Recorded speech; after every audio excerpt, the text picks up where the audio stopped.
Katoliko kayo, like me, at nagpaplano kayo ng out-of-the-country summer vacation, maybe panoorin nyo muna itong video na ito. Dahil baka isa sa mga bansang ito ang pupuntahan nyo kung saan persecuted, discriminated, and restricted ang worship nating mga Catholics. These are the top 10 countries in the world kung saan ang Katoliko ay oppressed simply for believing in Christ and the Church. And you need to watch until top 1 dahil baka hindi nyo alam na bawal pala ang maging Katoliko sa bansang ito.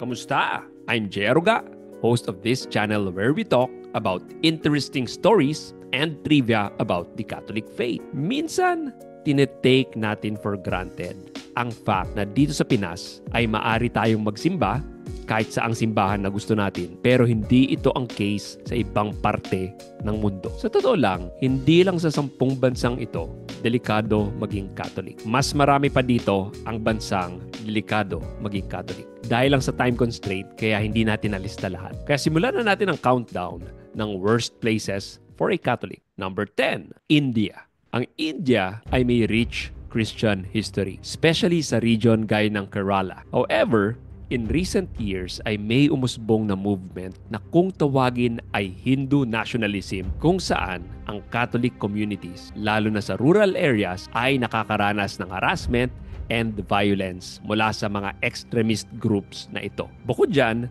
sinusunog din nila ang mga simbahan. At ang mga batas against conversion made it almost impossible to do missionary work. Kaya ipagdasal natin ang mga Christian sa India at hindi lang yan, pati sa lahat ng bansa na i-feature natin dito. Number 9, Nicaragua. Under the regime of President Ortega, tinuring niyang enemy of the state ang simbahang Katoliko. May mga pari na pinakulong, ni-raid ang mga simbahan, at banned ang mga prosesyon. And again, minsan ninineglect natin ang mga prosesyon sa ating mga barangay. But we don't know what we got till it's gone. Ang Nicaraguan government ay takot sa impluwensya ng simbahan. At ito ang reason kung bakit sinasilence nila ito. Talk about cancel culture. Christmas is canceled. No present for anyone. Number 8, yung bansang allegedly sumasakop sa atin, China. At ito ay dahil kinokontrol ng Chinese Communist Party or CCP ang religious life through the state-sanctioned Catholic Patriotic Association. Kaso maraming mga debotong Katoliko na loyal sa Vatican at nag-worship sa mga underground churches. Ang mga pari at bishop na loyal sa Pope ay kinukulong, kung di man ay in constant surveillance. Akala natin walang magbabago kapag nasakop tayo ng China. Isa sa malaking pagbabago ay ang pag-practice ng ating faith life. We don't talk about China, no, no, no. Number 7, Eritrea. Para lang isang imaginary fictional place sa Middle Earth ang pangalan ng bansang ito. Ngunit wag ka, ang Eritrea ay minsan tinawag nilang North Korea of Africa. How we wish na South Korea of Africa ang designation niya. Para infested lang ito ng versions nila ng K-drama at K-pop boy band. Pero hindi. Kontrolado ng pamahalaan ang lahat ng religious activities to a point na pinasara nila ang mga Catholic schools at maging ang mga ospital. And again, ang ilan sa mga pare ay, of course, arrested for speaking out. Marami sa mga diocese ay nag-ooperate in secret sa bansang Eritrea. Number 6, Pakistan. Sa isang bansa na humihingi ng kiss to a certain aakalain mong friendly dito. But no, small minority lang ang Catholics dito. Ngunit araw-araw ay nakakaranas sila ng matinding violence. Binobomba ang mga simbahan, ang mga Kristiyano ay inaatake at ito ay dahil sa blasphemy law sa lugar na yon. Maaari kang kasuhan ng kapitbahay mo ng blasphemy kung makitaan ka ng articles of the Christian faith. The church thrives in Pakistan but under constant threat. At kung mahal mo ang simbahang Katoliko at nais mo pang makapanood ng ganitong mga videos from the Jay Aruga Show channel, please paki-subscribe naman, paki-like na rin at pakipindot ng notification bell. Ang mga bagay na ito ay makatutulong sa pagpapalaganap ng ganitong information sa mas maraming tao para ma-spread pa natin ang word. Let me ask you a question. Isa ka ba sa mga nakatira sa bansang ito? Let me know your experience para maipagdasal ka namin. Maipagdasal ka ng maraming manonood ng The Jay Aruga Show. Okay, let's continue. Itong top 5 na ang next level. Sobrang hirap maging Katoliko sa mga bansang ito. Number 5, Saudi Arabia. Para sa isang bansa na sikat na destination ng mga Pinoy na nais mag-OFW, we'd think na maluwag sila dito. Pero ang totoo niyan, malaki ang sinasacrifice ng mga kababayan natin dito. Sinasacrifice nila ang makapanampalataya ng Malaya. Walang Catholic Church sa Saudi. Bawal din magmisa dito publicly. Kaya mahirap tumanggap ng sacraments dito. Ang conversion from Islam to Christianity is illegal and punishable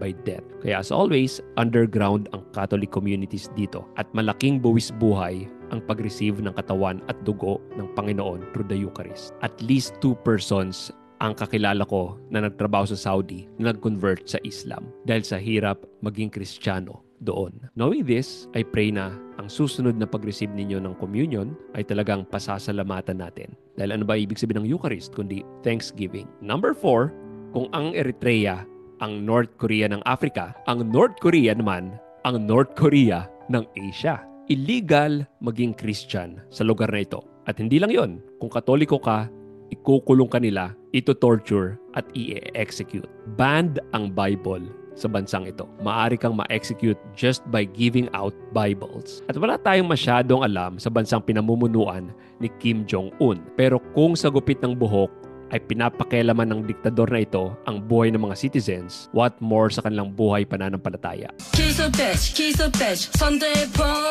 Number 3, Somalia. Virtually walang public Catholics sa Somalia. Ang terrorist group na mismo na kung tawagin ay Al-Shabaab, hindi ito Al-Kebab. Ang Al-Shabaab ang nag-declare ng war on Christianity.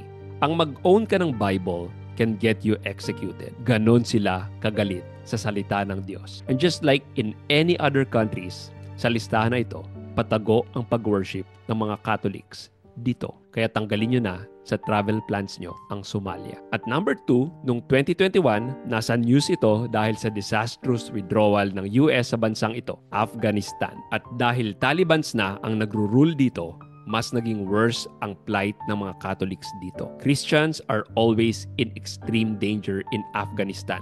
Ayon sa report na ito ng US Commission on International Religious Freedom or USCIRF. Walang simbahan dito. And again, kung madiskubre nilang pinapractice mo ang Christianity, bitay ang katapat mo. Bakit hindi? In-announce na ng Taliban na walang any Christians talaga na nakatira sa Afghanistan. I'm sure they hate to be proven wrong. Lastly, at number 1, isang African country, Nigeria. May mga millions of faithful Catholics sa Nigeria. Sounds good, di ba? Compared sa ibang bansa sa listahan natin, bakit kaya delikado maging Catholic dito? It is because sa bansang ito, sila ang may highest death toll for Christians worldwide. Mga radical groups gaya ng Boko Haram and Fulani extremists attack the churches regularly. Nangingidnap sila ng pare at minamassacre nila ang entire villages. Kaya kung ayon kay Tertullian, the blood of the martyrs is the seed of the church. Sobrang fertile na siguro ng ground ng Catholic Church sa Nigeria. Kaya again, ipagdasal natin ang mga Christians all over the world who face persecution. Ang mga woke left, sasabihin nila na bad guys ang Christians at ang LGBTQ+ people ang pinaka-oppressed demographic all over the world. But that can't be further from the truth. Christians pa rin talaga ang pinaka-persecuted all over the world. At kung feeling nyo medyo negative ang topic natin today, para hindi naman ako mag-leave ng bad taste sa minds nyo, panoorin nyo na lang itong video na ito na ginawa ko. Top 10 most devoted Catholic countries in the world. Ito yung mga bansa na may highest percentage of Catholics. Mapapanood nyo ito in the video right here.